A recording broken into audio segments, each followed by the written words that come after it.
À propos d'emploi, la direction d'Air France a présenté aujourd'hui lors d'un CCE un nouveau plan de départ volontaire. Bonsoir Camille Boudin. Ce plan prévoit plus de 2800 suppressions de postes.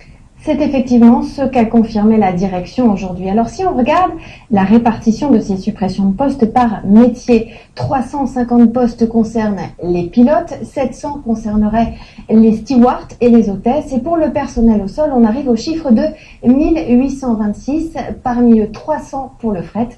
Autant dire que l'activité cargo risque d'être fortement réduite. Et ces suppressions concernent toute la France.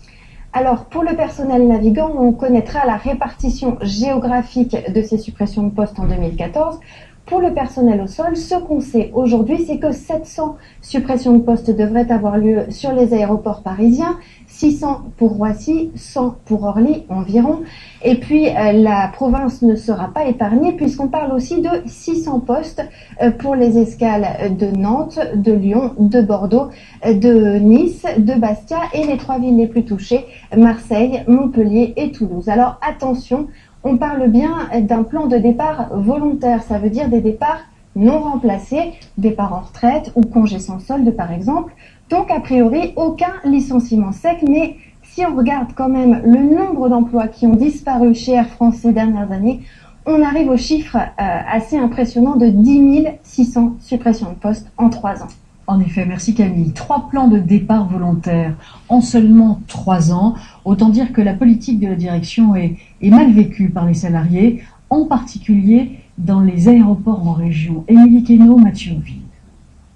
Son poste est l'un des 188 menacés à Marseille. Nous l'appellerons Marie. Elle ne veut pas être identifiée par sa hiérarchie. Elle dénonce des pressions quotidiennes.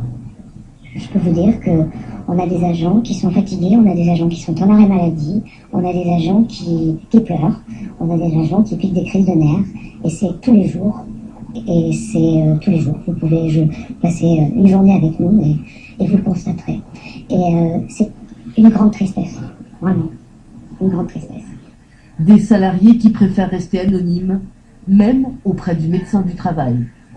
Dans ce compte-rendu du CHSCT d'une filiale d'Air France, le médecin parle de dépression et d'irritabilité, de fatigue ou d'épuisement, voire de pensée de mort, pour en finir avec cette situation qui rend malade. Les départs sont censés être volontaires, mais dans les aéroports de province, certains seraient poussés vers la sortie. On nous ignore, oui. Quand on peut parler, on nous écoute pas. On nous dit, tu le fais, de toute façon t'as pas le choix, plus ça va aller.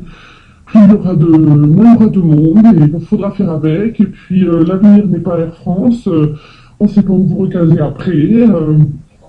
Des alertes, le grand DRH d'Air France admet en avoir reçu, et dit tout faire pour que les choses se passent en douceur. Mais avec ses 6,5 milliards de pertes l'année dernière, l'entreprise n'aurait pas le choix. Le président l'a dit, ce que nous voulons, c'est notre survie avec ce plan de transforme. Il est clair que ça peut générer un certain nombre de tensions, et encore une fois, de craintes et d'angoisse. Et le plan annoncé aujourd'hui, 2800 suppressions de postes supplémentaires, risque encore de rajouter du stress aux salariés.